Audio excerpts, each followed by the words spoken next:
The story begins with Lindsay's character getting splashed with drink. The girl who did this apologized, pretending that she didn't notice her. The others whisper that Lindsay now looks like a wet mouse, but Lindsay said her hair now has a fruity scent. She left while everyone was wondering why she was pretending to be nice. The invitation sent to Lindsay was from the Emperor, and she knows that they are not kind to her. But she can't blame them, knowing what the real Charlotte Lindsay did. Charlotte bullied and hit other girls. She is the eldest daughter of the powerful Marquis of Lindsay, and she is also the villain of the heroic novel In Search of a Husband. It was inside this fantasy novel that our main heroine found herself. Charlotte clung to the protagonist, Duke Hicklid. She even dared to make an attempt on the novel's main character, Ayla. Of course, this enraged Duke Hicklid. This pressure was intended to force Lindsay's family to disown Charlotte. Her father asked her what she was going to say in her defense. Charlotte fell to her knees and began to apologize for being wrong. And it was at this moment that our main character was transported. Not knowing what to do, she was told that she would be sent to an estate outside the city in 6 months. She suddenly noticed that the young girls were crowded around something. It turned out that Curiel, a minor character in the novel, had arrived. Charlotte is not surprised that he is popular with women. Then another minor character, Reynard, showed up here. Charlotte didn't expect to see them here, but now is not the time for her to think about it. The heroine needs to get out of here as soon as possible. There is no one around, and she will have just enough time to slip away from the castle. But she came across people who said she never got tired of it. It turned out to be Cedric, the main male character, and Isla. And that's why Charlotte wanted to run away. She began to make excuses, saying that there had been a misunderstanding. The others thought she was trying to approach his lordship again. Charlotte apologizes to Cedric for bumping into him. But Cedric screams that he's not finished yet and won't let her go. He asks Charlotte what excuse she has prepared this time. But suddenly, at this moment, one knight asks him to get out of the way. It turned out to be Eugene Mont, a minor character. Cedric didn't think the knight was interested in royal banquets, but Eugene isn't going to tell him twice. Eventually, Cedric and Isla leave, giving up. When Eugene turned around, Charlotte's whereabouts had vanished without a trace. She managed to escape when Eugene showed up there just in time. It was no wonder that he was her favorite character in this novel, but it's unlikely that Charlotte will be able to face him again.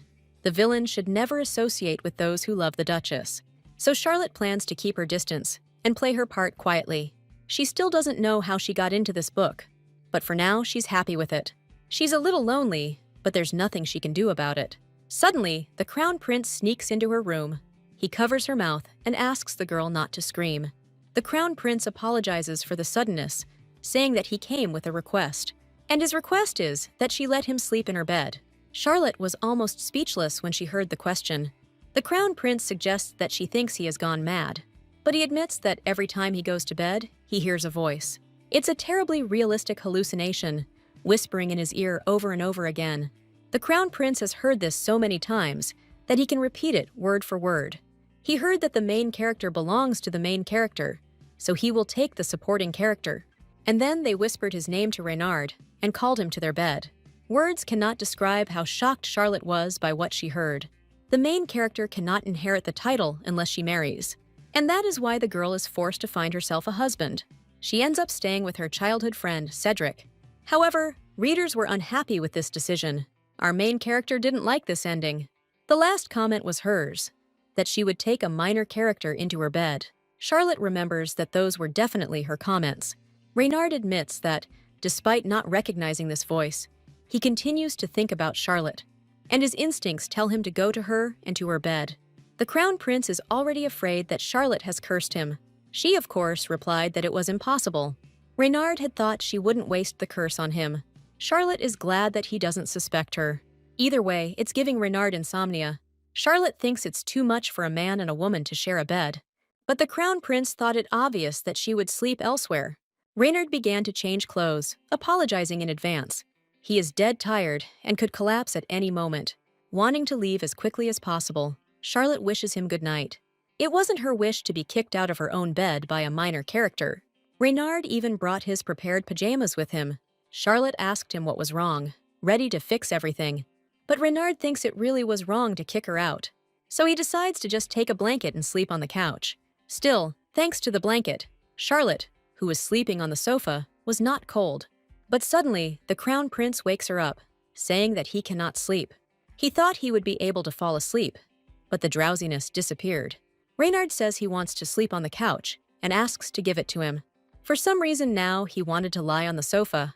Finally, lying in bed, Charlotte relaxes, but after a while, Reynard wakes her up again, wanting to sleep on the bed. Charlotte suggested that he needed to sleep with her. Reynard also thought that what he needed was not a bed, but a place next to it. So the man asks her to ask properly. He asks if she would agree to let him lie down next to her. Charlotte is embarrassed, but still agrees, since she has no choice. But Reynard has one thing that Charlotte must promise. First, he asks Charlotte to keep quiet about his insomnia. And this is true, because the Crown Prince has plenty of enemies in the Empire. And secondly, the man asks her not to fall in love with him. Charlotte had forgotten that Reynard was a complete narcissist. Before naming the last point, he draws his sword. He asks not to touch this sword while they sleep. And only after that did they both go to bed, separated by weapons. Charlotte sincerely doesn't understand how one can fall asleep in such conditions. The next morning, Reynard feels like he's the one who sanctifies anyone. He noted that he no longer heard voices, which was good. Charlotte is free and can finally rest in peace. The Crown Prince asks her to think about what she would like in return. Charlotte just hopes her life stays as calm as it is. Soon she is out on the streets with her personal knight. Due to poor sleep, Charlotte missed lunch and is now hungry. But her good behavior played into her hands, and her father gave her some pocket money. Suddenly, this very money is stolen by a street thief. Charlotte asks George to catch the thief, but he said he couldn't. His duty is to protect her, and he cannot run away. For him, her safety is more important than money. But suddenly, the knight Eugene appears and catches the thief. While George was indignant about who it was, Charlotte wondered how he got here. The knight gives the girl her stolen bag of money. George finds the knight suspicious and asks her to move away. But Charlotte told him that he was the only suspicious one here. She asked why he refused to chase the thief. George replied that he was worried about her safety. But Charlotte is not satisfied with this kind of concern. They will find out everything when they ask if the thief had an accomplice. Thus, several hours pass since the incident. Charlotte told the knight that she didn't even know how to address him. But, in any case, the girl thanks him for his help. She hopes she wasn't rude and thanks him properly. The knight asks to be called simply Eugene. Before shaking hands, Eugene wants to ask something. But he doesn't make it in time, because Charlotte's younger brother Jaden appears. Jaden asks her to come back, as the city guard has returned to the estate. The brother hopes that Charlotte is not hurt. The girl didn't expect him to smile so strangely. Since Charlotte had to go, she told Eugene that they would talk later. The knight was a little upset that she left again. Charlotte understands that no knight wants to serve someone who brings shame to the family. Moreover, Charlotte used to often snap at the maids, but thanks to this confusion, it was possible to replace the disrespectful ones. Suddenly, some guy jumps onto the girl's balcony. He asks Charlotte if she remembers him. The stranger says that they have already seen each other today. Charlotte immediately guessed that it was the knight Eugene. He is the leader of a mercenary squad and attracts the attention of influential figures. A man renowned for his monstrous strength across countless fields. No one had seen his face without his helmet, so everyone was afraid of Eugene. But despite all this, he is an incredibly handsome man. Charlotte thinks it's a cheat to have such a face and body. The heroine realized that Eugene had never taken off his helmet in front of her before. Eugene confirms this by showing his face for the first time. But Charlotte recognized him by the voice she had heard that afternoon. And now she is very surprised by his sudden visit. Eugene admits that he has something to say. Charlotte agreed to call him by his first name from that moment on. The girl modestly asked why he came to her room. Eugene states that he would like to sleep in her bed. Charlotte guesses that he has the same problems as Reynard. And Eugene himself says that the voice told him to come here. A voice in his head told him about red hair. Eugene is surprised that Charlotte understands him well. Its destructive power is beyond imagination. She asked him if he was going to go to bed in these clothes. While going to find him some clothes, Charlotte asks him to keep a low profile and hide if necessary. She then left the room, going in search of men's pajamas. In the laundry room, she manages to find what she needs. Her brother asks what she wants from his clothes. Charlotte didn't expect to see Jaden here, so she doesn't know what to answer. She said she was going to clean her clothes after noticing dust on them. Jaden decides to pretend that her story is true. Charlotte dared to ask why he had been so kind to her lately. Jaden noticed that she had been acting strange lately. She doesn't throw tantrums or create problems. Next time he has the chance, Jaden would like to talk to her. It's late now, so he returns to his room. Soon, Charlotte also returns to Eugene. To her surprise, she discovers that he is not there. As it turned out, Eugene was hiding on the floor under the bed. Charlotte herself told him to hide, just in case. The girl asks him not to do this next time. Eugene smiles because he recognized Charlotte by her steps. Charlotte thought she had been too familiar. Finally, she gives him his pajamas, allowing him to change. She wanted to go out for a while, so that Eugene could change in peace. But before she could take a step, he had already started changing. Charlotte looked embarrassed. But Eugene didn't care whether she looked or not. Charlotte felt ashamed of her perverted thoughts. Either way, she couldn't take her eyes off him. After a few minutes, the knight changes completely into his pajamas. Finally, he lies down on a soft and cozy bed. Charlotte tells him to wake up tomorrow before the maid arrives. They wish each other good night and fall asleep. And in the morning, Charlotte wakes up because Eugene is on top of her. He was so close that the girl lost her breath. Eugene is not one to sleep peacefully. Charlotte suddenly wanted to touch his long eyelashes. In his sleep, Eugene pulls her closer to him. And after that, no matter how she lay down, he always turns towards her. Eugene is indeed very heavy and restless in his sleep. In the morning, the knight asks the girl if she slept well. But Charlotte, horrified, asked if it was really impossible to see from her face. Noticing that she doesn't look well, Eugene asks if everything is okay. Charlotte realizes that he didn't sleep like that on purpose. A maid's voice was heard in the corridor, announcing that Charlotte was late. Charlotte asks Eugene to come back, because now is not the time for talking. The man thanks her, hoping that they will see each other again. If the curse is lifted today, they are unlikely to see each other again. But Charlotte would be pleased if they met again. Charlotte's parents comment on how terrible she looks at breakfast. And this is true, because she only slept for about 2 hours. The mother is unhappy with this, because this way her daughter is disgracing her. She had a huge complex due to her simple origins. Jaden asks his mom to stop because Charlotte is behaving decently. The heroine still does not understand why her brother became like this. For the last 6 months that this body had taken possession of her, they hadn't even spoken normally. According to the author of the novel, Charlotte and Jaden had a bad relationship. The son of the late first Marquise, and the child brought forth by his new mother. Charlotte went from being a commoner to being the daughter of a marquise. When she grew up, all she did was let her family down. And the heroine is not sure whether she can continue to pretend to be Charlotte. Charlotte's father suggests that she go to a tea party for a change. Lately, the girl has been receiving invitations. Showing how many there are, the father asks to choose anyone. Charlotte is supposed to be a villain, but she's very popular. In addition to the letters, they sent her a basket of flowers. Its sender turned out to be Curiel. Charlotte doesn't understand at all why he sent her anything. He is known as the archmage who flirts with all the ladies. He is one of the second male protagonists. Charlotte needs to confirm her guess if it is correct. This is a tea party that Curiel is supposed to attend. Charlotte suddenly agrees to attend the tea party, but her parents are worried that she doesn't have a partner. Given Charlotte's disastrous reputation, she certainly doesn't have anyone. Jaden says it's not necessary to bring a lover as a companion, so he agrees to go and be his sister's companion. This is too suspicious, and Charlotte should refuse. Jaden asked if she was really going to go with Curiel. In the end, her parents also don't mind her being with her brother. And then we are transferred to the estate of the Marquise of Mosella. Charlotte gets out of the carriage, and Jaden helps her down. The guests are indignant, because they heard that the brother and sister don't even communicate. Anyway, Curiel also noticed Charlotte Lindsay in the crowd. At the entrance, they are greeted by the tea party hostess. She completely ignores Charlotte and only looks at Jaden. But the heroine is glad that she doesn't seem to harbor any malice towards her. Curiel would like to compliment Charlotte's outfit with a bouquet. Charlotte thanks him shyly under her brother's watchful gaze. Curiel thanks her for accepting the invitation. He introduces himself to her, saying that he is a magician in the imperial palace. As expected, he proved irresistible. At that moment, Charlotte suddenly noticed her hostess's angry look. Because of this, she even forgot why she came to the tea party. In the original story, Evelyn is in love with Curiel. In any case, if Curiel has the same problem with voices, he will give a sign.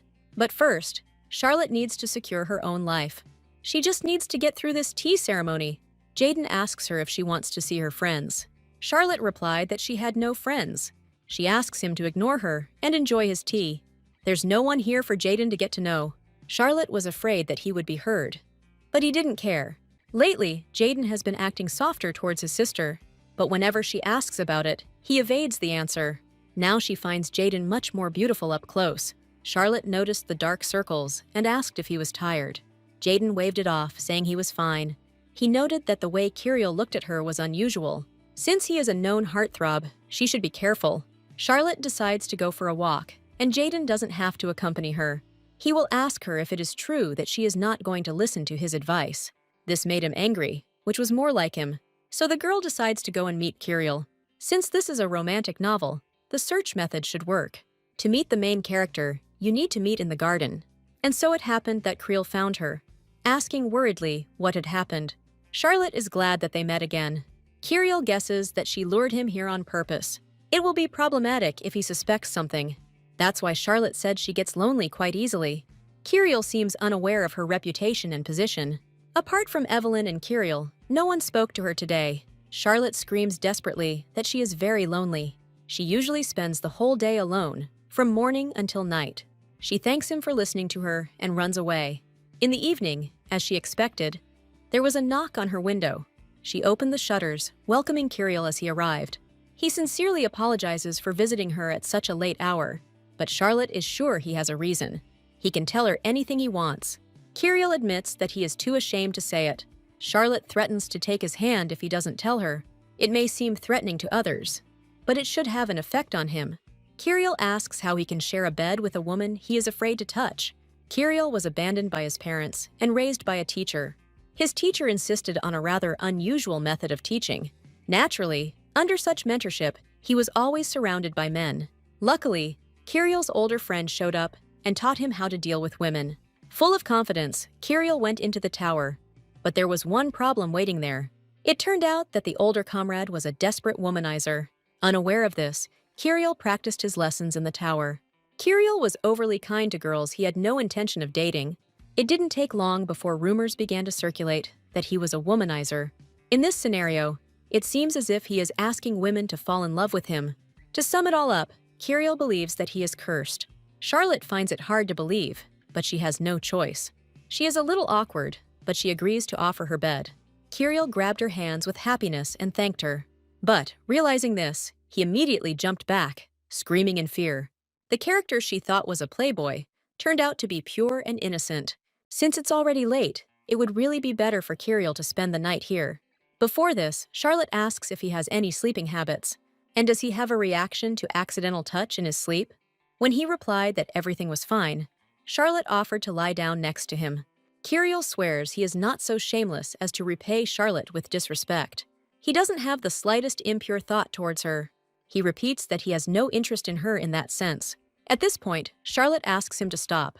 In any case, Curiel asks her to take care of him. Charlotte is not going to eat it, and she tells him to relax. But Curiel lies that he is comfortable lying in this position. But he seems to be repelled by the idea of getting close to her, so Charlotte forces him to lie down next to her. But she immediately thought that she had gone too far. Although she had not meant to, she had heard that Curiel got along very well with the opposite sex. But Curiel says that rumors and reality differ. He doesn't know where and what went wrong, that his life became like this. Charlotte believes that there is no need to behave in a certain way. She tells Curiel that he is good just the way he is. She also thinks that there is nothing wrong with him allowing himself to relax. This is what the main character Ayla said in the original story. Curiel is embarrassed, but thanks her for such kind words. According to the plot, he should have become even more embarrassed and blushed. Our heroine wants to play out her role to the fullest by inhabiting this body. The silver-haired mages are the best thing about this novel. For the first time in a long time, Charlotte slept well. It seems that the curse is actually lifted after one such night. In any case, the most important thing for her is the reward she receives afterwards. She expects a considerable sum from Reynard and wants to receive a magical instrument from Curiel. To avoid being portrayed as a villain, she needs to prepare. Charlotte would be sad if she never saw these three again. She wondered if the world would follow the novel if she retreated into the shadows. Charlotte tries not to think about sad things, because no one else is cursed. Jaden comes into her room, asking if she slept well last night. The parents were surprised at how well the brother and sister began to get along. Jaden replied that he and Charlotte had recently had a heart-to-heart talk. And if they made peace, then their parents have nothing more to wish for. But Charlotte knows that Jaden is lying to his parents. She is genuinely interested in what her brother is up to. Jaden's behavior is too suspicious, and Charlotte wants to know what's wrong. He suddenly says that his late mother loved spring flowers. In such an atmosphere, Charlotte doesn't know how to talk about it. Her brother asks her which of these flowers she likes the most. Since she can't decide, Jaden will choose it himself and give it to her. These flowers are probably dear to him, since his mother loved them. It's enough for Jaden that flowers can bring joy for several days. Charlotte, watching him, almost went crazy. She asked him to stop because he was scaring her. Charlotte asks him why he is acting so strange. She voices her suspicions about Jaden. Jaden just started thinking about her differently because she had changed. But it's too much for Charlotte that his attitude towards her has changed so abruptly. There must be a reason why he behaves this way. But Jaden planned to establish a more friendly relationship before saying anything. In fact, he has a favor to ask of Charlotte. When they find a more secluded spot, Jaden first wants to clarify something. He warns in advance that he is of sound mind and health. Finally, Jade asks her to sleep in her bed for one night. Charlotte didn't expect that Jaden would be cursed too. Reading this chapter, Jaden felt sorry for Charlotte. Charlotte agrees to give him a corner of her bed. Jaden isn't surprised that Charlotte doesn't believe him, even though she actually does. Jaden wasn't a villain, but he did give readers a strange feeling of discomfort. He doesn't love his sister, but he defended her throughout the novel. Since Charlotte was part of the family, he could not abandon her. He must have been tormented by problems with his sister and family. At the end of the novel, when Charlotte was expelled from her family, a plot twist occurred.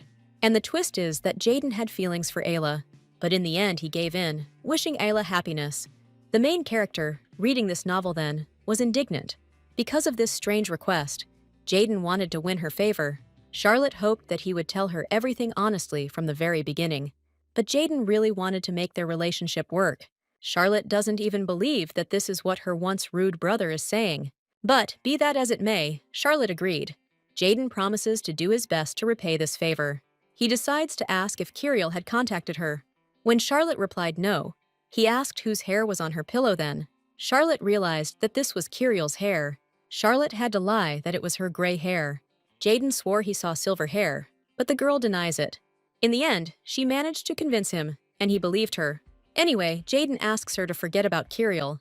He explains that in a real relationship, both parties value each other. This situation is also not entirely decent, even if they are brother and sister. So Jaden asks her to put up with her for one night. While Jaden was hesitating about living under the same roof with Charlotte, 3 others were already coming to visit her. Charlotte asks him if he thinks it was a bit too cruel. He knew she was always up late, but he never woke her up. Jaden tried to wake her up, but she didn't want to get up. Jaden also sided with his mother and did not protect her. One of the maids noted that today everything was somehow different. She felt that the atmosphere had become softer than before. Thus, a few more days pass. Charlotte finally felt free from curses. For her, lying around at home is self-analysis. However, she was curious when Renard would fulfill his promise. And at that very moment, Renard's dove appeared on the window. Charlotte is excited to know what message he sent this time. He says that he will come in the evening, because there is something that needs to be discussed. Charlotte hoped she had already received payment. But no. In the evening, as Renard wrote, he arrived at Charlotte's. The night air is cool, and he worries that Charlotte is outside. Charlotte simply couldn't sit still because of the letter she received. They return to the house. Charlotte asks what happened. Renard, sighing heavily, admits that he can't sleep again. It turns out that the curse did not lift, but only died down for a while. Renard would have strangled the one who cursed him if he had found him. He calms down and apologizes for losing his temper. Until he breaks this curse, he will need Charlotte's help. Charlotte kept expecting him to ask to sleep in her bed again. Of course, this is not just like that, and Renard promises to pay her. Charlotte explained to him how much interest he owed her. She also asks that everything be transferred through the central bank. Renard was too tired the last time they met, but now he understood everything. Charlotte saw him run his tongue over his lips and nearly went crazy. If it had been anyone else in front of her, she would have written it off as weirdness. Renard, traumatized by his nanny's betrayal, does this every time. In the original story, it came out when he wanted to get to know the main character. Seeing it firsthand, Charlotte understood the full scope of the impact.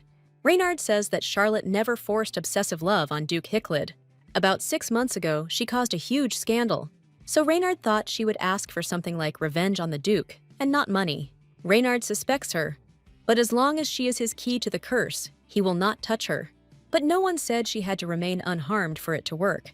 Reynard couldn't meet right away and asked for too much. Suddenly, the night Eugene knocked on the window, asking if Charlotte was asleep. Charlotte certainly didn't expect him to come here. Reynard wonders who it could be at such a late hour. Charlotte promises to explain everything later, asking him to hide.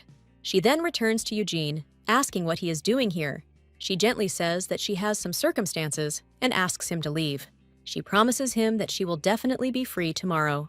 But Eugene no longer listened to her because he wanted to check who was in the room. Charlotte was already thinking that she should confess honestly, but this will definitely seem like complete nonsense to both of them. So she has to lie that it is her younger brother. Eugene feels the aura of a strong fighter who has reached great heights. Charlotte mentally apologizes to her brother for this. In the end, Eugene leaves, and Charlotte says goodbye to him. Charlotte felt like she had lost several years of her life because of the scare. Reynard almost grabbed his sword, mistaking him for a murderer. Finally, Charlotte invites him to go to bed. Since she is very important to him, he wants to treat her properly. But if he talks like that, people might think up a lot of unnecessary things. In the morning, Reynard asks if Charlotte has thought about living on her own. Since Reynard can't always sneak in here, he suggests that she move in. But Charlotte had no plans to go anywhere anytime soon. The girl wondered how she could remove the curse. Suddenly, Reynard asks her if she will marry him. He believes that in the current circumstances, marriage will solve everything. He proposes to get married as soon as possible. But it's strange for Charlotte to propose marriage so abruptly. Reynard doesn't even care that she was born a commoner. Charlotte asks if he's really ready for this. The whole point is that he doesn't love her. Reynard laughed, telling her how amazing she was. He asks how many royals actually marry for love. If there is respect and understanding for each other, then that is enough. As Charlotte thought, love means nothing to Reynard. But in the end, in the novel, Reynard still experienced love. In the novel, Reynard is considered a perpetual bachelor. But since he is the crown prince, he needs an heir. Reynard proposes to hold the ceremony within 3 months. But Charlotte gives up on this idea due to lack of love. Charlotte will begin to search for true love once she lets go of Duke Hicklid. But Reynard proposes marriage, and love will blossom later. He tells Charlotte that no one knows what the future holds for them. The cliché of romantic novels is always about falling in love in a marriage of convenience. The man asks to just stay with him until the curse is lifted. But after the curse is lifted, Reynard can actually fall in love. Charlotte could have fallen in love too, if not for a few nuances. She's not sure she can survive with Reynard around. Charlotte doesn't want to marry on hope alone. Reynard said that then they would just get divorced. He would provide her with compensation and send her abroad. Either way, Charlotte still can't accept the offer. She has 3 more characters she will have to share a bed with. Reynard gives in, understanding her decision. But instead of marriage, he suggests announcing that they are just dating. But in reality, he was joking, just trying to tease her. Charlotte is sure that if she were in another person's place, she would not have missed such an opportunity. Reynard considers himself more perfect than Cedric Hicklid. Charlotte agrees with him that he is much better. She tries to babble on about what she likes about him. Reynard hopes that this opinion will never change. Since they are going to be in the same boat for a long time, they should work well together. He noticed that Charlotte was hesitating and asked why. But she grabbed his hand, saying that she was glad of their cooperation. Lying in bed, she didn't even have time to realize that night had come. Charlotte still hoped that she would be able to rest. But Eugene arrived. Eugene also said that the curse had returned. Charlotte doesn't know how to deal with them all. When Eugene changed his clothes, Charlotte found him very cute. She thought that she wanted to pet him. She allowed him to sleep only on the condition that she tied him up. It's all because of his bad sleeping habits. Charlotte asked if he allowed her to tie him up. But when she did this, she felt somehow uneasy. Eugene asks to tie him up so that the knot does not come undone. He sits down in front of her, declaring that he is ready for her to do it. She finally tied him up so that he couldn't move. It must be awkward that he agreed to it without any doubts. Eugene says everything is fine and asks to cover him. At that very moment, the girl's brother knocks on her room. He asks if he can come in for a minute. If he sees this, he will think Charlotte is a pervert. She looked out and asked why he was here so late. He replied that he had urgent business, but Charlotte insisted that he speak here. Jaden admits to seeing a black figure on her terrace. That's why he enters the room to check. Eventually, Jaden saw a pillow tied up on the bed. He would never have thought that his sister had such a hobby. Charlotte is glad that Eugene was able to hide, but now she needs to find a way out. Jaden apologized for coming in and decided to leave immediately. He disappears behind the door, wishing his sister good night. Charlotte was almost scared to death, but she was glad that Jaden was gone. Eugene, who had been hiding, emerged from his hiding place. The rope itself came undone when he pulled on it. He thought it would be strange if the rope was just lying on the bed. Charlotte noted that the pillow was firmly knitted. Eugene was afraid of upsetting her, because she had taken such great care in tying it on him. The girl was embarrassed by the unexpected closeness. He should have said that the rope was weak. Eugene apologizes, but he did nothing wrong. Since it's already late, Charlotte suggests just going to bed. She is glad that she can watch Eugene sleeping. Since the curse would not be lifted anytime soon, Charlotte allowed him to come once a week. Eugene knows he must repay such favor, so he promises Charlotte that he will definitely thank her. He assures that he always keeps his promises. Charlotte agreed, saying she would remember it. But after that, he immediately pushed her away and went to bed. A few days later, Jaden comes to visit Charlotte. He is surprised that she has letters in her hands, because she has no friends. Jaden admits that last time, he couldn't shake the strange feeling. He's glad nothing happened to Charlotte. She told him that he worried too much. Charlotte appreciates his concern, but now is not the right time. Jaden said that her mom had a message for her. If Charlotte gets involved with Duke Hicklid, Mama will send her to a convent. Charlotte promises him that this will not happen again. Then they send us the next day to the hardware store. But, unfortunately, that's where she met Hicklid. It seems to him that she is beginning to show her true face again.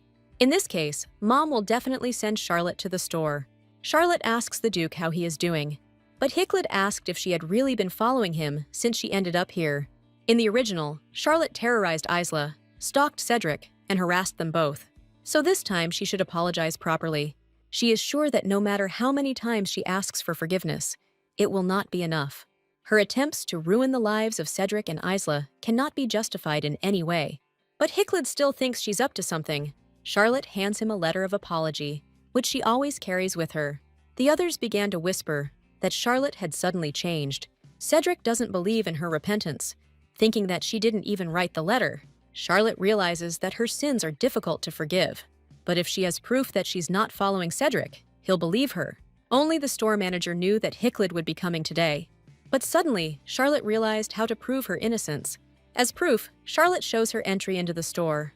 But initially, she didn't get it, so she started looking for the right one. She tells him that she signed up here in advance. That's why she came. Cedric doesn't believe her at all, because it's difficult to make an appointment at the store. Anyone could write such a letter, so Hicklid doesn't believe it. But suddenly, a man approached him, asking what business he had with his guest. He introduces himself as the deputy manager of this store. In fact, this is the first time Hicklid has heard about this. A man approaches Charlotte and asks her to get up from the floor. Looking closer, Charlotte recognized him as Curiel. Charlotte plays along and thanks him. Curiel asks Hicklid how he dared to let her kneel. Cedric asks him to mind his own business. Curiel welcomes Charlotte to the store. He invites her to wait in the VIP room while the owner is away. But Cedric signed up with the owner first. Curiel replied that he couldn't now, since Charlotte was his personal guest. Hicklid still insists on seeing the manager first. Since he doesn't have an official warrant to investigate, Curiel won't let him through. He is not obliged to show himself or give his name. In the end, Curiel escorts Charlotte to the VIP room. Curiel apologizes for the wait, as the time was not right. Curiel accidentally touched her, and only now realized it. 5 minutes have passed, and Charlotte asks if they can talk. Curiel said that he received the letter that Charlotte sent him. It's hard for Curiel to get used to this with his peculiarities.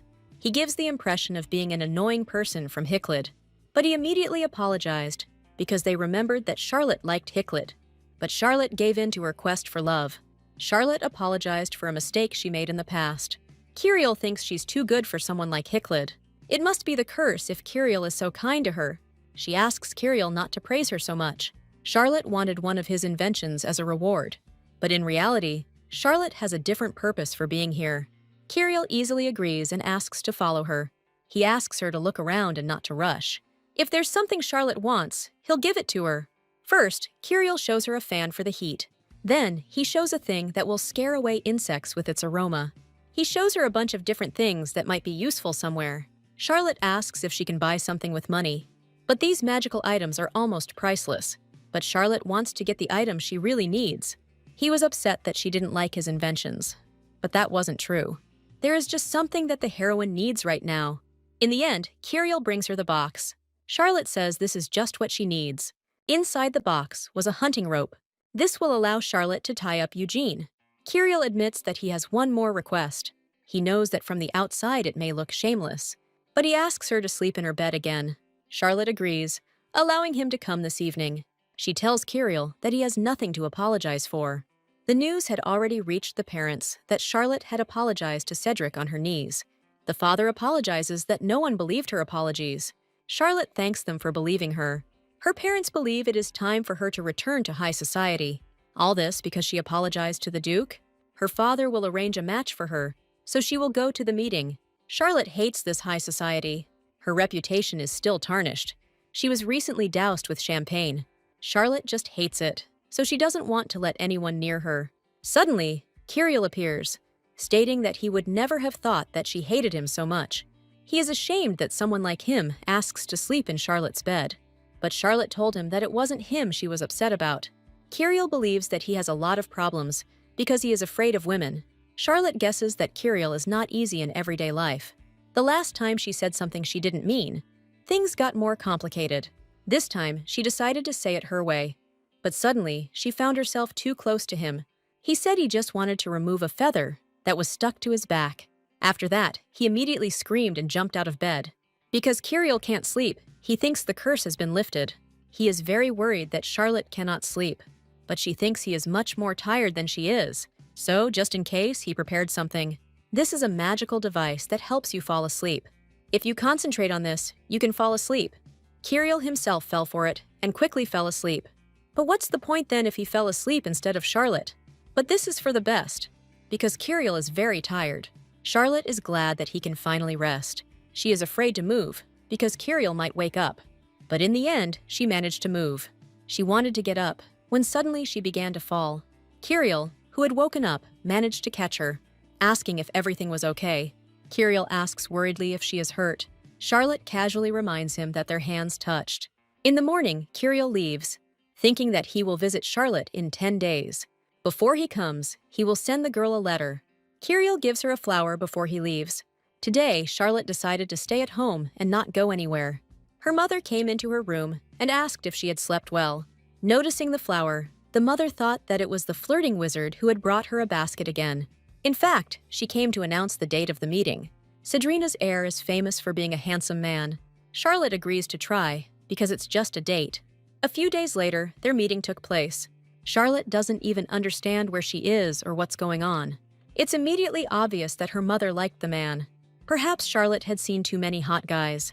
She's a little irritated by the way he brags about himself. Unexpectedly, Charlotte saw Eugene in this pastry shop. She wondered why the knight needed so many desserts. Seeing him eat, Charlotte is touched by his cuteness. She feels how her eyes and ears, which died from this idiot, are calling to life. It seems like a cliché would happen here, with the protagonist interfering with the heroine's date. Eugene will say that Charlotte belongs to him and ask you not to touch her. Her partner thought she was feeling unwell. 30 minutes later, he continues talking about himself. He asks if the Marquis of Lindsay mentioned the inheritance. He assumes that her brother will take the inheritance himself and leave them penniless. But Charlotte knows that Jaden would never do that. If he were in his place, he would never have acknowledged a commoner as his mother. This made Charlotte furious, so now she's had enough. She will not stay with someone who insults her family, but the man asks her to stay, allegedly saying this out of concern. But Charlotte guesses that he is simply chasing her fortune. Her mother was always ostracized for being a commoner, and because of Charlotte's problems, people pointed fingers at her even more. And even despite this, she never gave up. Charlotte doesn't think her mother deserves this. Eugene intervenes in their argument, telling the man that she doesn't like it. But he digs in his heels and asks him not to interfere in their affairs. The knight asks the heroine if she is okay. The man became furious, asking how Eugene dared to touch him. His sudden movement caused all of Eugene's desserts to fall to the floor. Eugene is going to take revenge on him, but Charlotte tries to stop him. Workers run into the room, asking what is going on here. Noticing the cafe staff, Charlotte realizes they need to run. She promises to buy Eugene as much sweets as he wants. The knight suddenly picks her up in his arms and asks her to hold on tighter. After this, he runs away with her, jumping from the balcony. Judging by the workers' faces, it seems they can't catch up with them. Eugene asked Charlotte if she could cope on her own from now on. The girl is still embarrassed that he carried her like a princess. This is how her very first date by appointment ended. Upon hearing what had happened, the father exploded with anger. Mom promised she wouldn't force me to go on blind dates anymore. And so Charlotte finally became free, just as she wanted. Later, Charlotte was going to bake cookies for Eugene. But in this novel, there are no electric ovens, so the cookies burned. Charlotte was in no hurry to get upset, hoping to find another way out. On the way to her, Eugene thought about how soft she was and how nicely she smelled. He can't even believe that today he will taste her cookies. Charlotte, as always, meets him on the balcony. She reminds him that she promised to buy sweets and everything else. Suddenly, Eugene smelled something burning. He found cookies in the box, guessing that they were his. Charlotte admitted that it was a little overheated. Eugene decided to eat them anyway, because Charlotte tried. Since she made it for him, he is obliged to eat it. But, as expected, the cookies tasted terrible. It's time to go to bed. Eugene can pick up the rest tomorrow. Eugene asks with interest where she got the rope. Now with this rope, Charlotte will be able to sleep normally. When Eugene wanted to ask something, their faces were unexpectedly close. He says that Charlotte should hold the knot tightly so that the rope does not come undone. For now, the one they accept seems confusing. Eugene fell asleep pretty quickly, and Charlotte tried her best too. In the morning, Eugene asks the girl if everything is okay. Their conversation was interrupted by a maid who informed Charlotte that it was time to get ready. Eugene leaves and promises to return in a week. In fact, when Charlotte hugged him, he was still awake. He didn't think the knot could be held with such a small hand. Charlotte's even breathing tickled his neck. He just wanted this week to pass quickly. The next day, Charlotte comes to breakfast a little tired. She tells her parents that everything is fine and that incident is in the past. Her mother suddenly mentions that her birthday is just around the corner.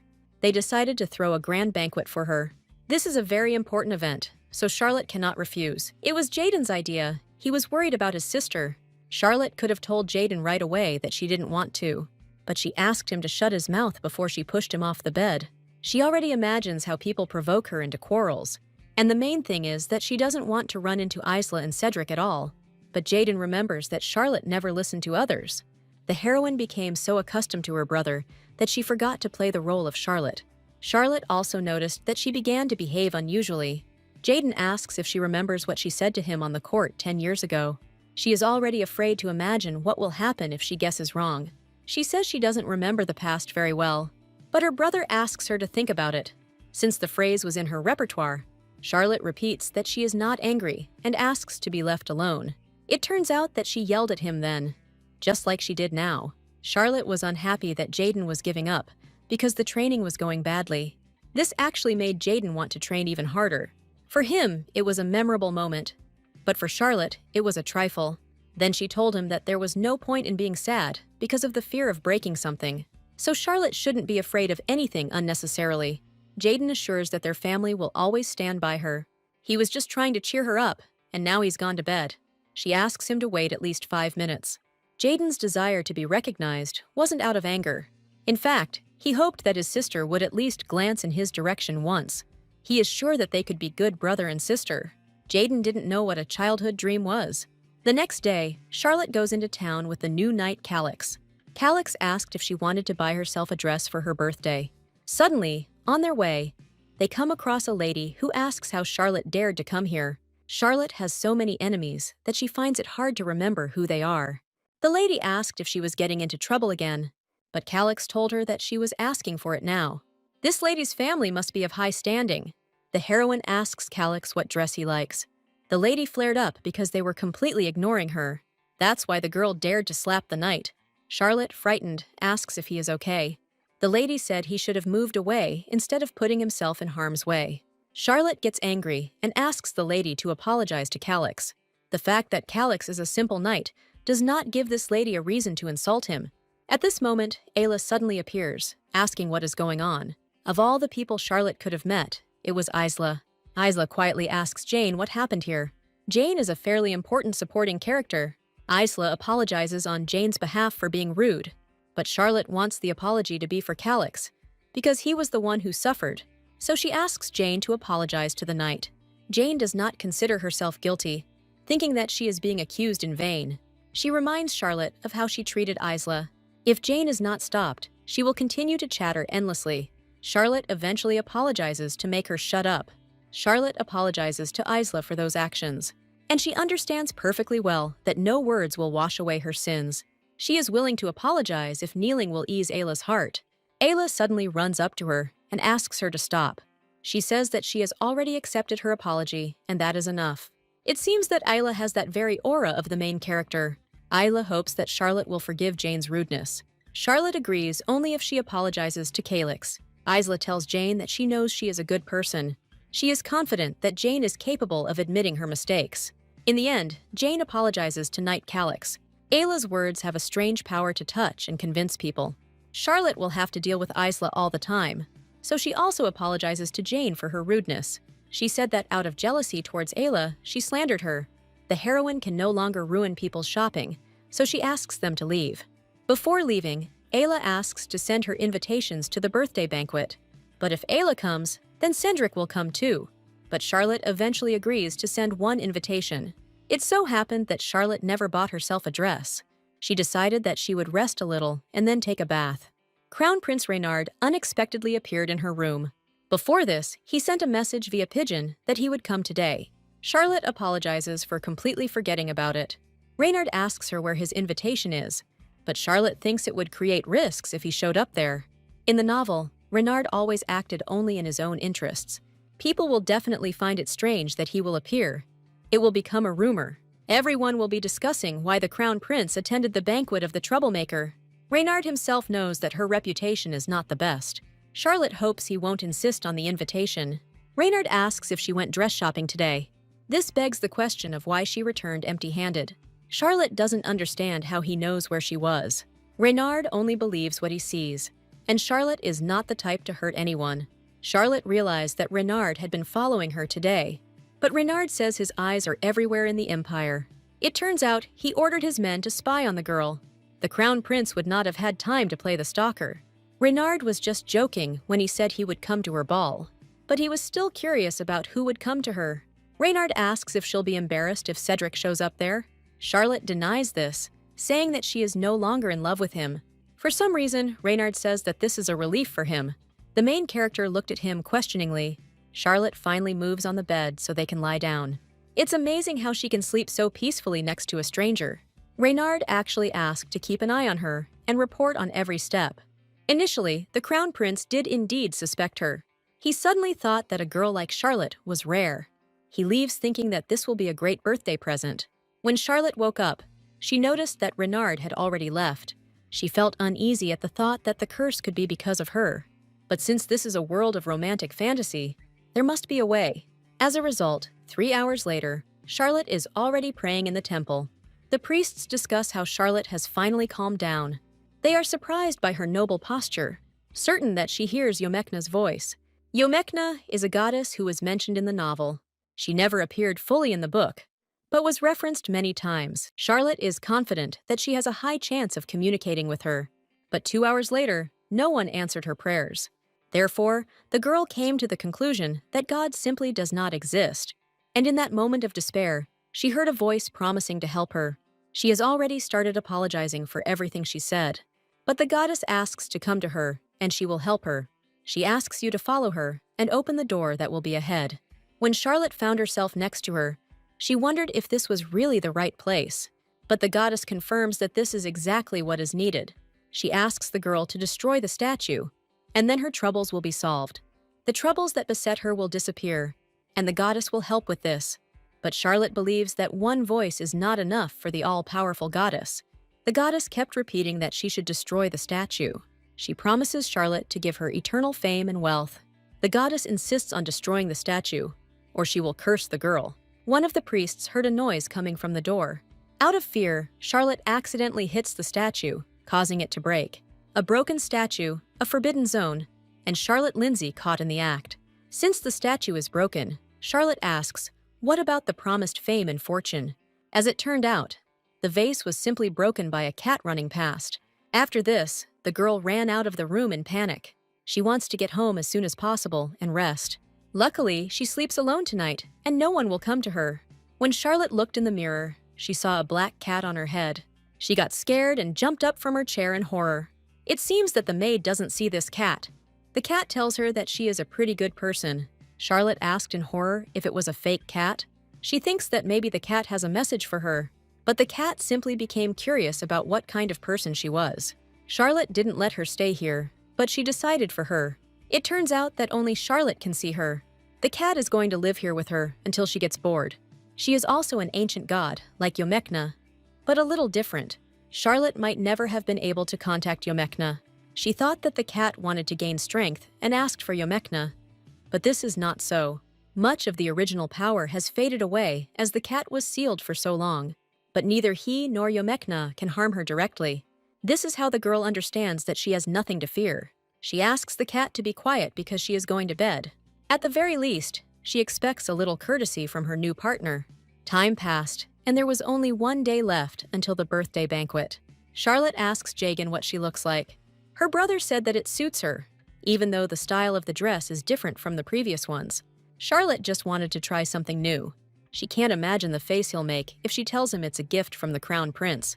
She would never have thought that he would send something so expensive. The cat wouldn't say that this dress suits her, but it's not bad either. As it turns out, he can read her thoughts, so he knows about her discontent. He asks her not to worry, because he doesn't like crowded places either. Jaden takes Charlotte's hand and they walk away. The girl thanks the guests for coming to her banquet. Her parents, looking at her, can't believe how beautiful she looks. Guests compliment Charlotte's appearance and her dress, but there were also those who believed that she did not deserve such praise. They are glad that Curiel did not come here. Lady Vetten decides to speak to the birthday girl. She asks which studio Charlotte ordered the dress from. She seemed to understand that the dress was from the crown prince. Vetten said it was obvious that Charlotte had stolen the dress from Lady Bean. Judging by how confused she was, it was true. Vetten had never heard of Lindsay's house ever ordering a pure white dress. Charlotte cannot afford to let her reputation sink any lower. Suddenly, she hears a familiar male voice behind her. Reynard says his taste never fails and kisses Charlotte's wrist. He was sure that this dress would suit Charlotte perfectly. And then he asks these ladies what they think. The other guests were surprised that Reynard came here. Vetten asks if it is true that His Highness gave the dress to Charlotte. This is indeed true, so she will have to apologize for her behavior. But Vetten makes excuses that she was just worried. Isla, on the other hand, thinks it was an attempt to insult Lady Lindsay. Vetten didn't expect to see Lady Bean here, but Ayla sent her an invitation. Everyone around is asking Vettine not to make the situation worse and to apologize. She chuckled and apologized, saying she was wrong. It was obviously completely insincere, but Charlotte accepts the apology. Vetten was about to leave when she suddenly tripped. The guests say they won't see Vettine in high society for some time. Charlotte sent her an invitation, but didn't think she would actually come. Isla greets Reynard and wishes Charlotte a happy birthday. Charlotte thanks Lady Bean for coming. Reynard also congratulates the heroine on her birthday. Reynard had originally planned to go hunting with Duke Hicklid. At that very moment, Hicklid arrives, looking for Ayla. He insisted that they should come to this celebration immediately. Ayla didn't expect to see him and asked what he was doing there. But he asks for what other reason one could be here, if not for congratulations. Reynard asks Charlotte to wait here for a minute. It was obvious that Hicklid thought that Charlotte would hurt Isla. He is sure that Charlotte invited Isla for ulterior motives. Reynard says that Hicklid should leave. He reminds that he doesn't actually have an invitation. The family is unlikely to appreciate an uninvited guest wandering around the room. In fact, Reynard was joking, and Charlotte should certainly be glad to see him. After all, Hicklid is the one Charlotte once adored. Reynard has gotten rid of his problems, and now invites Charlotte to continue the conversation elsewhere. Charlotte said it would be an honor for her. Reynard admits that he has already gotten used to the terrace of her house. Charlotte doesn't understand why Reynard is acting this way. She doesn't think it was okay to embarrass Cedric. Reynard asked her what she was thinking about so intently. If she has any worries, she can tell him. She should be happy that all these people came to congratulate her, but for Charlotte, it would be better to have a small celebration. Reynard had prepared another gift for her, besides the dress. One dress is not enough for him. There is something more important. He wants to ask Charlotte if she will become his wife, but he is interrupted by an unexpected cry coming from below. The wyvern that Count Mont was hunting was captured. It seems that this is a gift, because Wyvern ended up in the estate. Reynard didn't expect that Charlotte invited Eugene too. He discreetly sent her an airplane in the form of a letter. Reynard wonders what is written there. What makes her smile? It's possible that she just prefers Wyvern, but still, for some reason, the Crown Prince feels dissatisfied. Eugene congratulates Charlotte on the holiday and writes that Wyvern meat is healthy. The knight notices her positive reaction and is glad that she liked it. The guests continue to discuss him, talking about his armor. Everyone thinks he's trying to mend fences with the Marquis of Lindsay. The deputy commander mentioned that the gift should be discreet. There are people here that Eugene doesn't feel comfortable meeting. He is also curious about what Crown Prince Reynard is doing here. Ian warned that dealing with the royal family was always a hassle. Since they had their own mission, he asked the captain not to forget about it. The knight's presence really did attract too much attention. Reynard felt that there was no particular connection between Charlotte and Eugene. For some reason, he became too preoccupied with this moment. Saying that he needs to go back, Reynard wishes the girl a good holiday. She thought she had done something wrong for him to leave so suddenly. Reynard looked upset, and Charlotte noticed it. She better find out what happened quickly. She tried to find him, but she couldn't. In the end, the party ended without her ever finding Reynard. Returning to her room, Charlotte is going to tidy herself up. Someone tells her that she can't go to bed without removing her makeup. It turned out to be Reynard, who was already waiting for her here. He asks her not to worry because he is not going to stay. Charlotte asked him if he was still angry. Reynard confirms that he was indeed angry. He himself does not fully understand why he was waiting for her here. Suddenly, Reynard puts a ring on her finger. He had wanted to do this since the moment he saw her at the party. Next time, he promises to give something cooler than Wyvern. As Charlotte thought, Reynard turned out to be a good guy. He replenished her safe after her request, and now he showers her with gifts. The cat returns to the room, asking if he can come in. Charlotte herself asked him to stay here. The cat says that this man is strange. He explains that this man's fate is sealed. It seems that some forces changed his destiny from the very beginning. Reynard's fate bears the mark of intervention.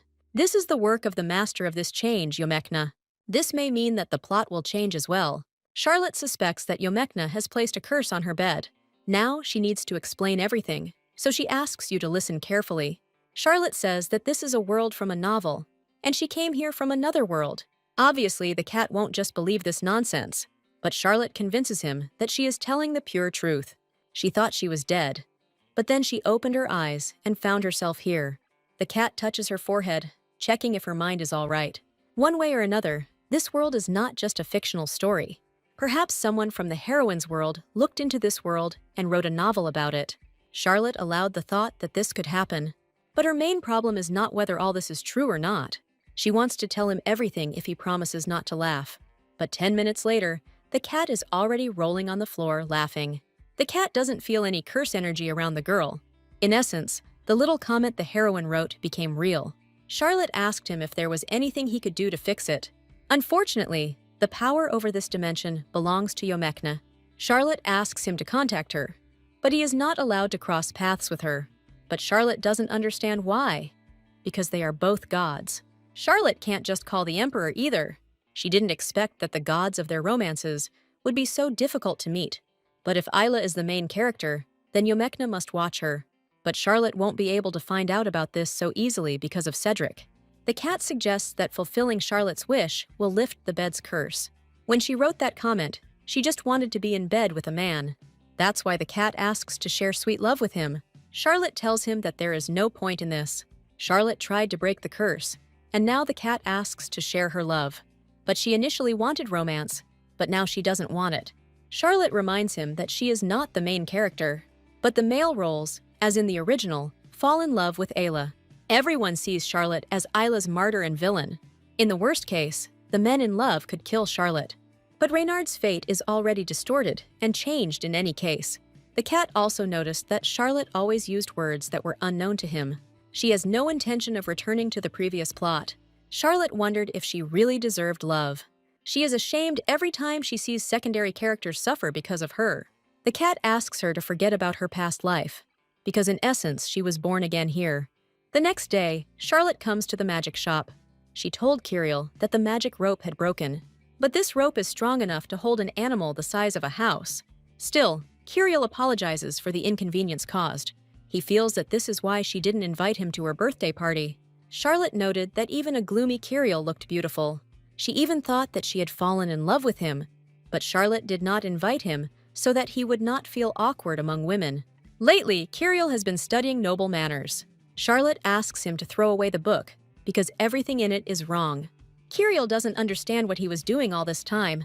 Charlotte remembers what Isla advised in such cases. After moving into the fantasy world, the heroine wrote the plot of an original story. The heroine carefully studied the memories of her past life.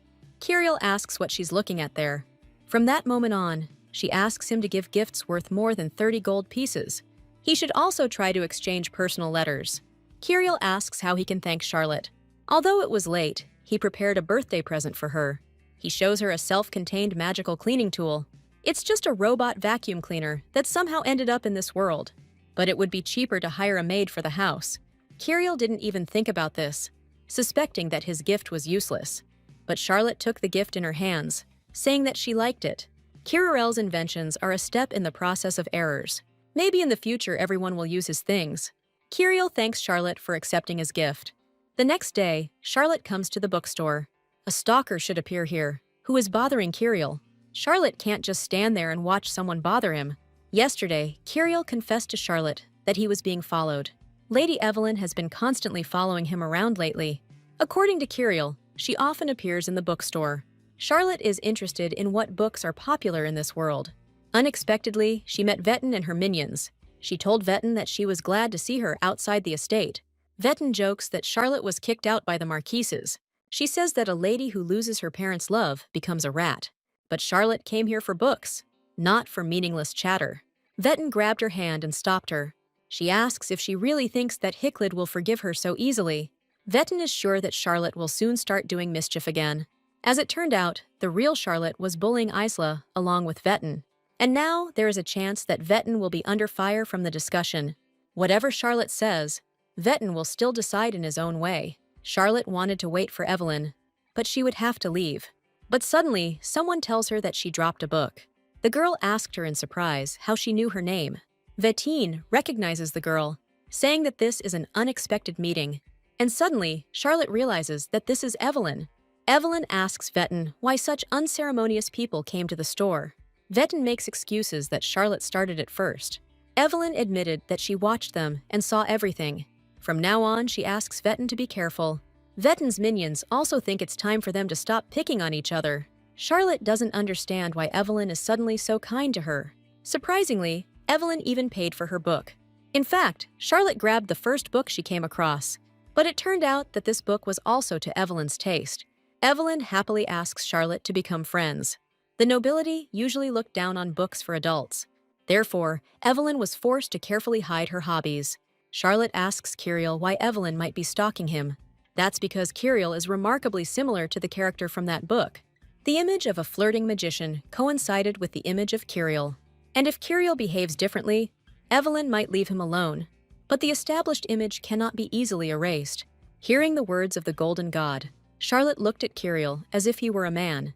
It went beyond simple admiration, to the point where her heart was about to burst. Before, it was like adoring a favorite idol, but Charlotte asks him not to worry, as she has already found a way out. They just need to publish a novel that is much more interesting than this one. And now they don't have time to stand there in a daze. Curiel doesn't want Charlotte to go that far because of him, but Charlotte asks him not to refuse and to accept help. After leaving the Tower of the Mages, Curiel worked tirelessly at court. He smiled at everyone he met to gain their favor. But this was the wrong path, and misunderstandings became even greater. No matter how hard Curiel tried, people refused to communicate with him.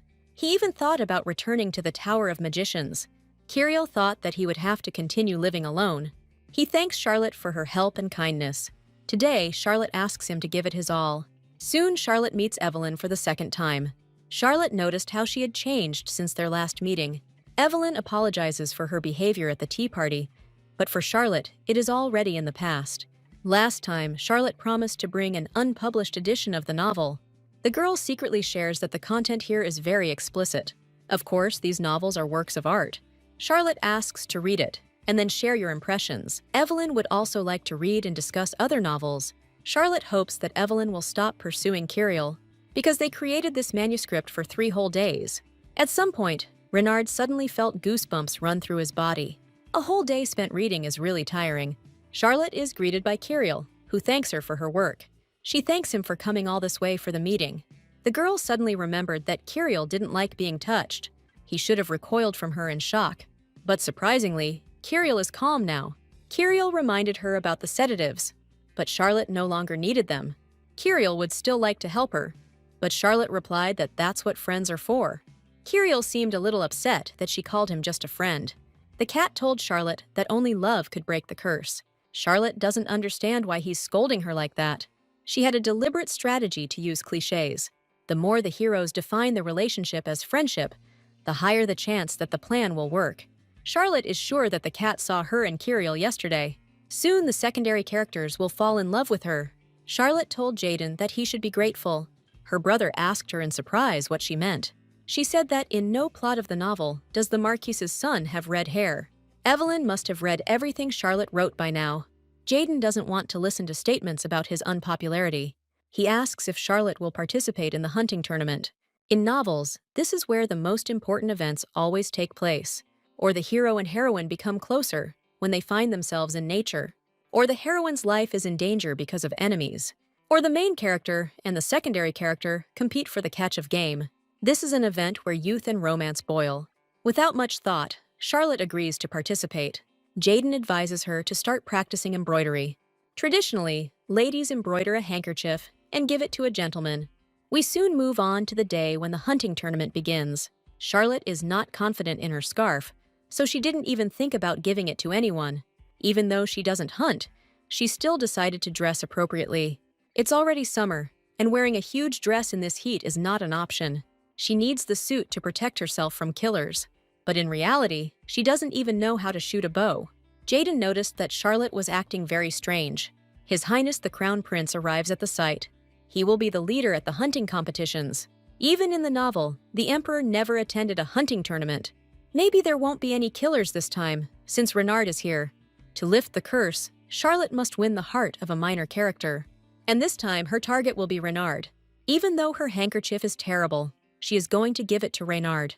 Unexpectedly, she ran into Lady Evelyn. She asked if the girl was really going to give the scarf to Renard. Charlotte made an excuse that she had no interest in him. Evelyn asks who she is going to give it to then. Charlotte had to point to a random person to get out of it. And that person turned out to be none other than Eugene.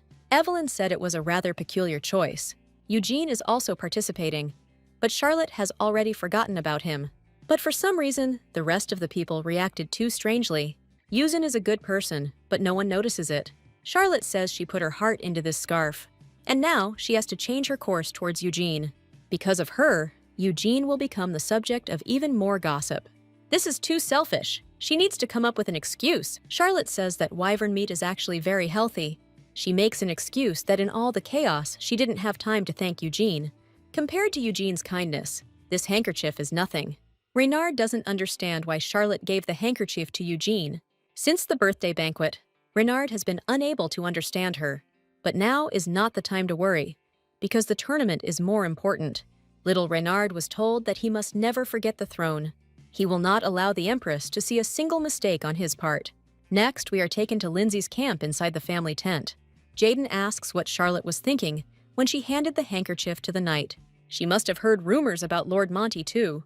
They say he is a beast that causes harm to those around him. Then Charlotte asks what about her. She is also rumored to be a real villain. They couldn't continue the conversation, and her brother asked her to stay there. But of course, Charlotte isn't going to sit here. She noticed even then that Eugene looked unwell. His hand was shaking as he took her handkerchief. More than 10 days had passed since Eugene slept with her. Charlotte is the only one who knows Eugene. She should be more careful. Suddenly, it started to rain, which the heroine did not expect at all. At that very moment, Eugene appears nearby. He asks her why she was looking for him. She heard what was being said about them, so Eugene said that she couldn't be with him. If things continue like this, people will hate her. It turns out that Eugene also knew about the rumors that had spread. But right now, Charlotte wants to comfort Eugene. She said she didn't care about their empty words. She worries most about Eugene. She asked how many days Eugene had not slept, but Eugene doesn't even know the answer to that question. If it turns out that Charlotte is somehow connected to Reynard, Eugene doesn't know what to do. Charlotte takes off his iron helmet. As she thought, lack of sleep was causing him to see all sorts of things. Suddenly, Charlotte loses consciousness, falling into Eugene's arms. Eugene carries Charlotte to the cave and lights a fire. Charlotte's fever has subsided, which is for the better. When Eugene touched her, the girl woke up. She panics and asks the knight if he is okay. She is worried that there are bags under his eyes on his beautiful face. Eugene urgently needs to sleep as the heroine decides. Charlotte invites him to use her hand as a pillow, but Eugene asks her not to stress so much because of her. Since she has a cold, she needs to sit by the fire. Clothes that are completely wet are dried. Charlotte lost consciousness from the fever, but as soon as she came to, she began to worry about Eugene. She went out into the forest during the rain to find Eugene. When Eugene is around, nothing but trouble happens. All he can think about is that he doesn't want to let Charlotte go. Eugene hugs her, feeling her softness and warmth. Eugene's assistant ran through the entire forest looking for him, but in the end, he finds his captain in the forest. After that, Charlotte doesn't remember how they returned to the camp.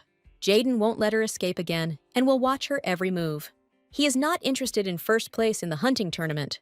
Moreover, as far as he understood, first place was already predetermined.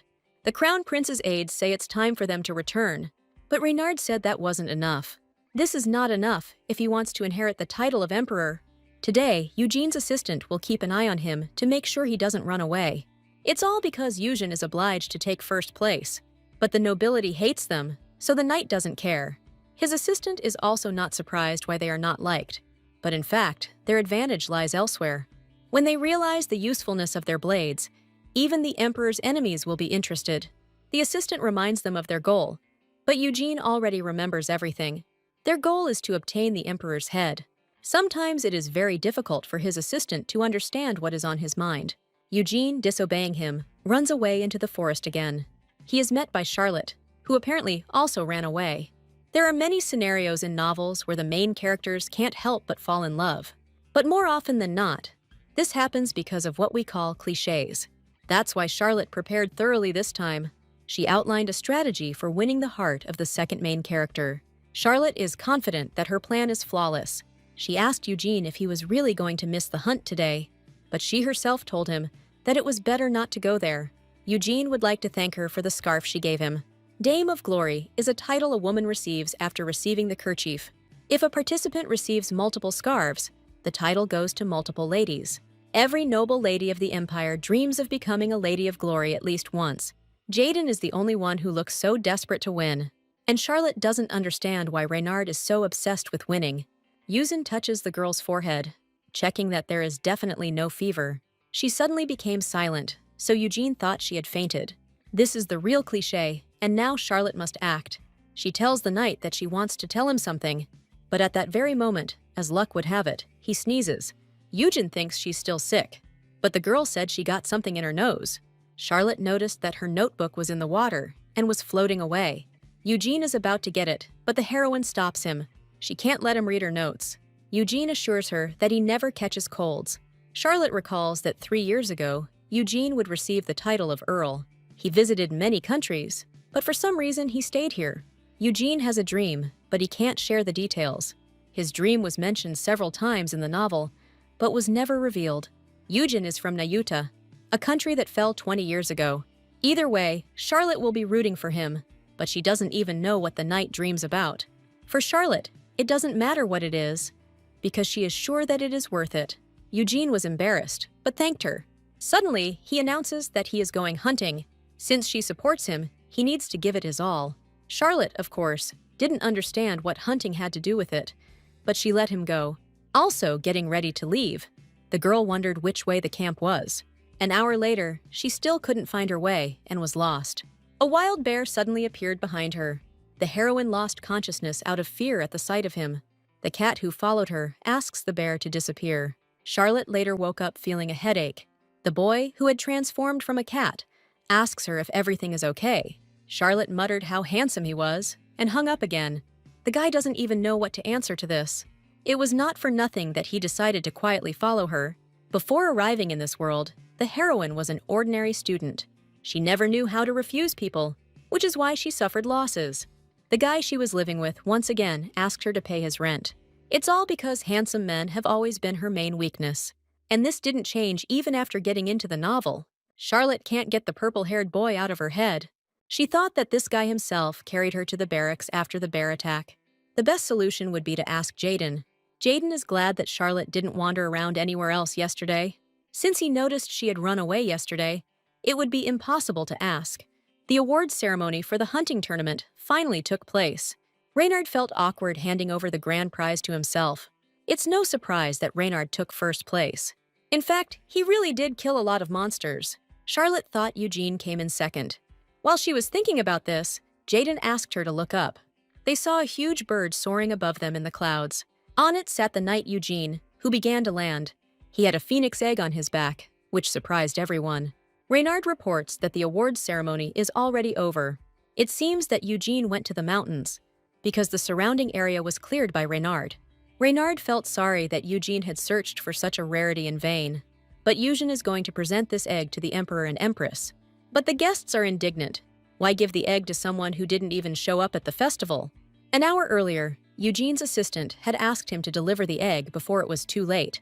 In this way, Eugene will be able to win the favor of many. He will even be able to impress the lady he has been trying to impress for a long time. Eugene then thought that it would be a good idea to surprise Charlotte. He remembers that no matter how much he hunted, it was all to no avail. Eugene doesn't know how he can show himself to Charlotte after this. Reynard noticed Eugene looking at Charlotte. That night, a banquet was held to celebrate the end of the festival.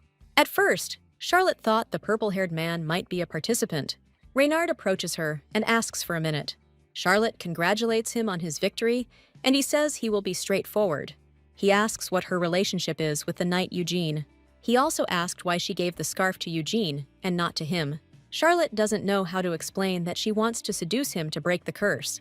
Reynard was sure that she wanted to become his lady of honor, and yet Charlotte wears the ring he gave her.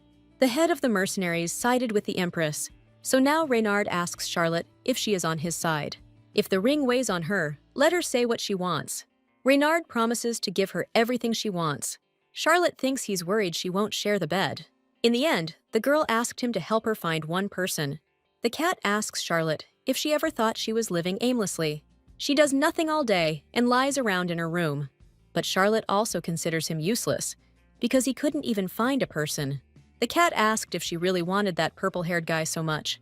Charlotte is obliged to meet as many handsome men as possible.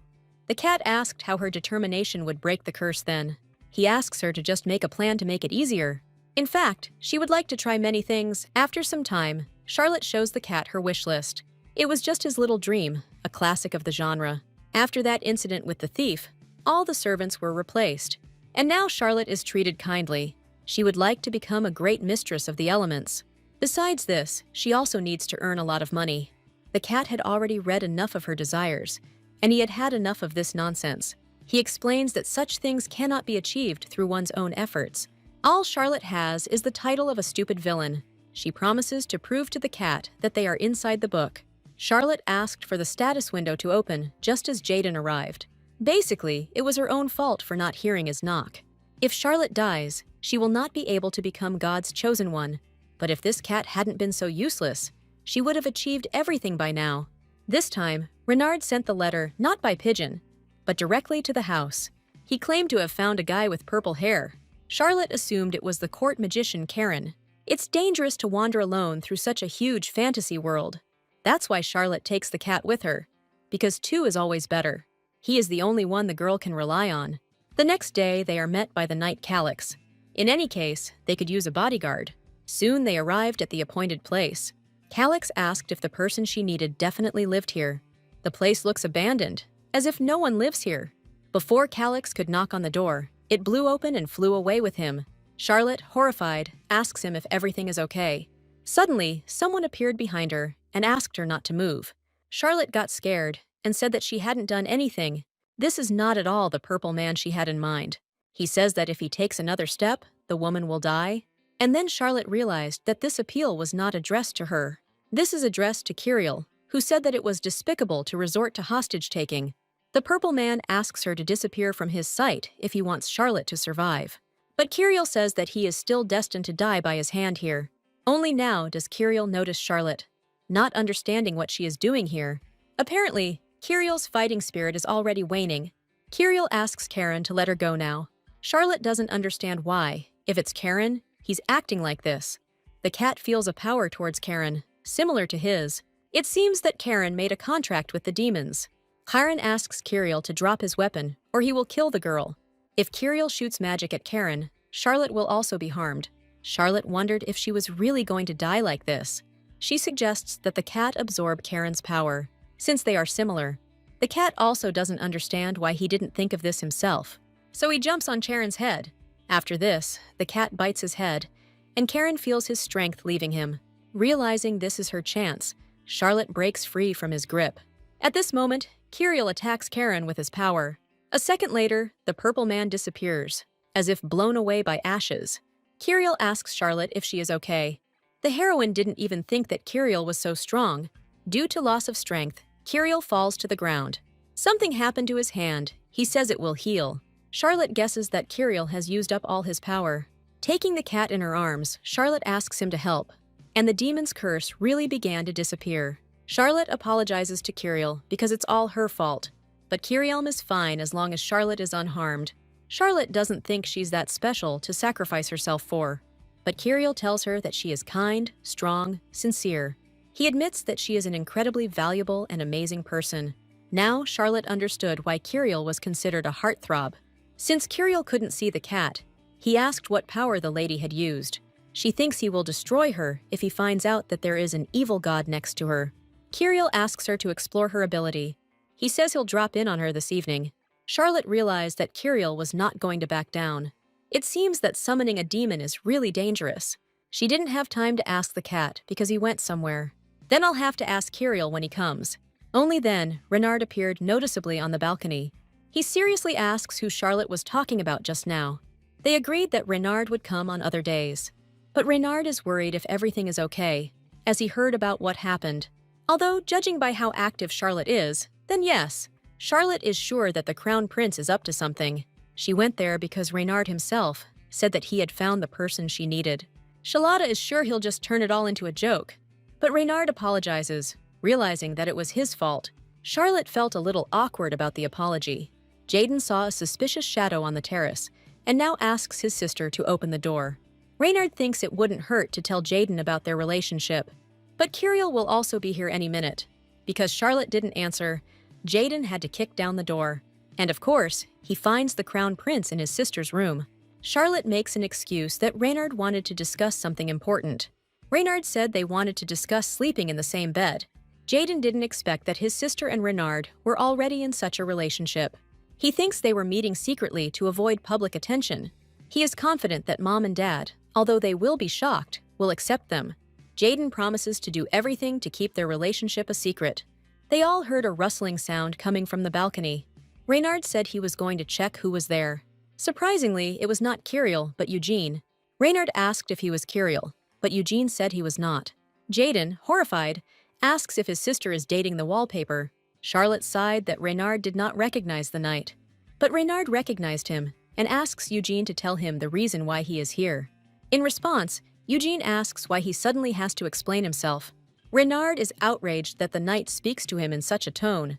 Reynard asked what was behind him, and Eugene showed him the rope, explaining that Charlotte was tying him up. Jaden is just shocked. He doesn't understand what kind of preferences his sister has. Thinking they are dating, Reynard asks not to be portrayed as a relationship destroyer. Charlotte was about to say that their relationship was contractual. She's not sure if she can tell them about the bed curse. Eugene heard someone else appear on the balcony. Some flower petals appeared, which immediately made it clear who it was. Curiel apologizes to Charlotte for being late, but he freezes in fear when he notices the Crown Prince and Eugene. And Reynard, in turn, understands that this is the very same Curiel. Eugene asked why there were so many people today, because he liked it when it was just the two of them. Jaden already thought that his sister had 3 suitors. They started arguing while Charlotte was thinking about what to do. She needs to fix everything now before the situation gets worse. So Charlotte screamed and asked them all to stop. If any of them moved, they would never see her bed again. They all sat on one bed, which made it a little cramped. Jaden asks if what she told them is true. Charlotte confirms that they are all under the bed's curse. Reynard didn't expect that he wasn't the only one cursed. Charlotte didn't know that things would turn out this way. At first, she thought that by sleeping in the bed once, the curse would disappear. Curiel asks why she didn't explain anything then. She was afraid that people would think that she had brought about this curse. If she had said anything about the number of victims, it would have become even more suspicious. But Jaden is sure it would be a major clue. Charlotte has no choice but to ask for forgiveness. Reynard asks Curiel if there is a way to lift the curse. He promises to look into the matter. But so far, everything seems more difficult than it seems. Meanwhile, Eugene asks Charlotte to go to bed. Talking won't break the curse anyway, so they can talk tomorrow. Curiel asks how they will sleep, but Charlotte thinks they could fit if they tried. Jaden goes to his room, looking back at the broken door. Charlotte asks Reynard to leave, as it is Curiel's turn today. But Reynard lay down next to Eugene, and they called her to them. Reynard doesn't believe he has to share his weak spot with Eugene. Eugene doesn't think about just killing him, as he gets on his nerves. Charlotte asks the two of them to stop glaring at each other. Curiel is sure that he should sleep in the middle. Charlotte decided to try one pose. But obviously, this really bothered Curiel. But Charlotte can't just pounce on Curiel. Eventually, they lay down in a different position, and it became a little more spacious. They won't have to cuddle up to each other and get into weird positions. Charlotte's heart can't take it anymore. She can't take her eyes off them. It is strange that 3 men secretly sneak into the room of the Marquis's daughter. She became afraid that her parents might understand everything incorrectly. But now she decided to just close her eyes and sleep. Because of what the girl sees in the morning, she thinks she is still asleep. Horrified, she asks what happened here. Looking around, she wonders what happened during the night. There is a thought in my head that there was an attempted murder. Charlotte doesn't understand why no one woke up while everything was collapsing around her. The cat returned in shock and asked what happened. Besides him, Jaden also comes into the room. An assassin targeting the crown prince entered the house at night. But what matters now is that Charlotte was indeed the target of a murder. The father assumes that this man was a noble magician.